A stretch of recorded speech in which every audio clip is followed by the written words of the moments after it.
Hi there. Our next writing project will be using figurative language, and it's titled Walk a Day in My Shoes. The very first step of this writing project is brainstorming. Using the Walk a Day in My Shoes planning sheet, I want you to discuss what it's like to walk a day in your shoes. Let's first go ahead and check out the planning sheet to see what the requirements are for this. The introductory paragraph is when you introduce yourself. Remember to capture the reader's attention, tell what the essay is going to be about. And I've written some notes for you to think about. Your introductory paragraph needs to be about 2 to 3 sentences.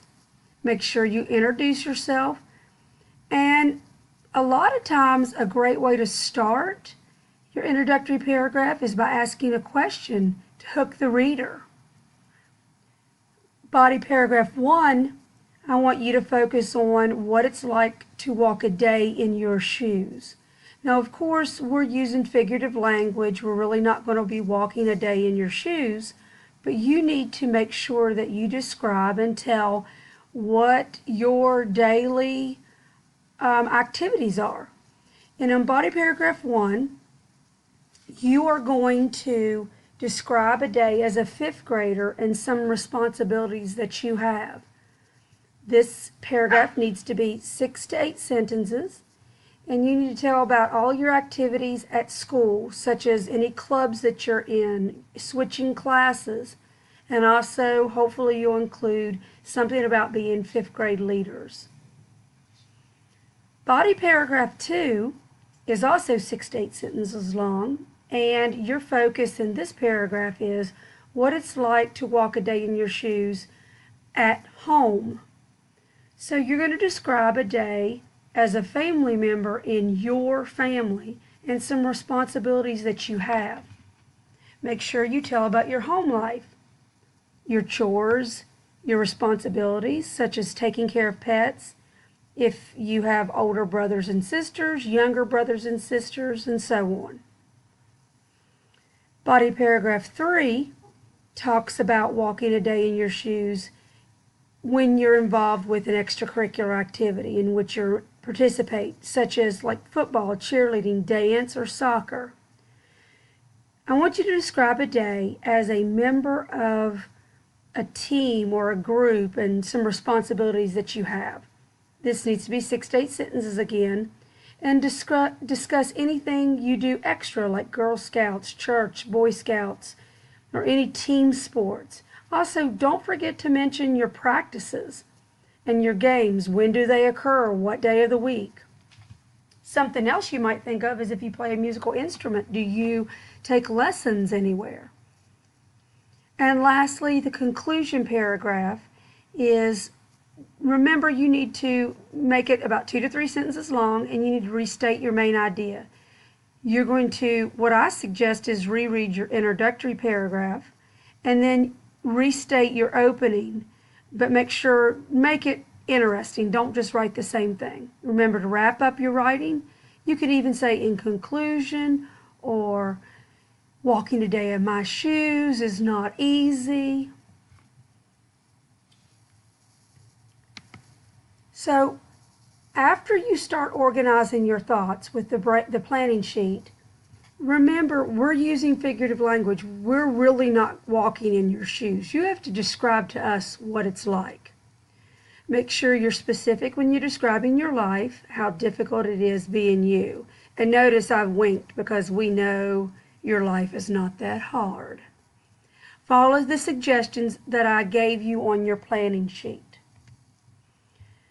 After you organize your thoughts in the brainstorming, you're going to go to sloppy copy. You're going to write your 5-paragraph essay using the planning guide. Be creative when you describe your difficult life. Again, notice the winking. Remember to indent your paragraphs and give lots of details. Remember, the more details you give your reader, the more interesting your writing will be.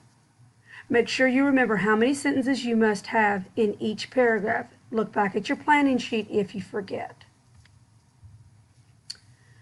The third step is to revise. When you finish your sloppy copy, notice I put "you" in capital letters, must revise your own paper first.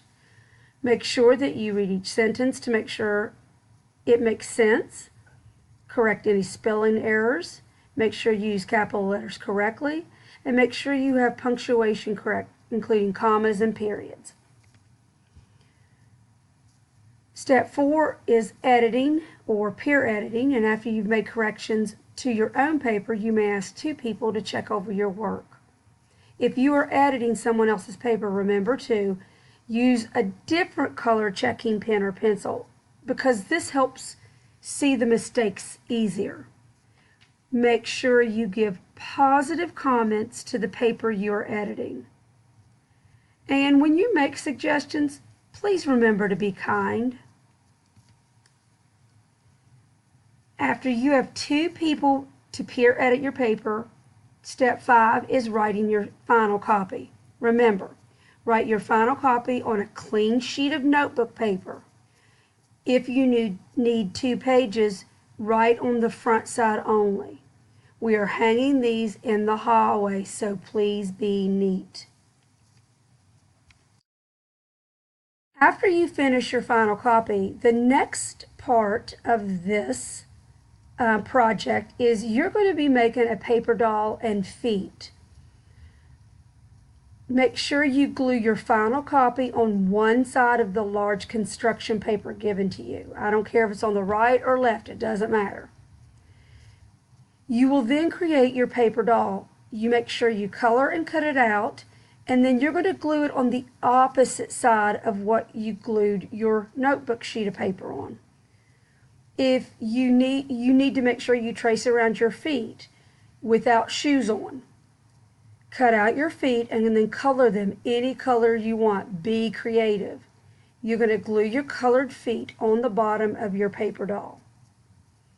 After you read your paper, we will be able to walk a day in your shoes.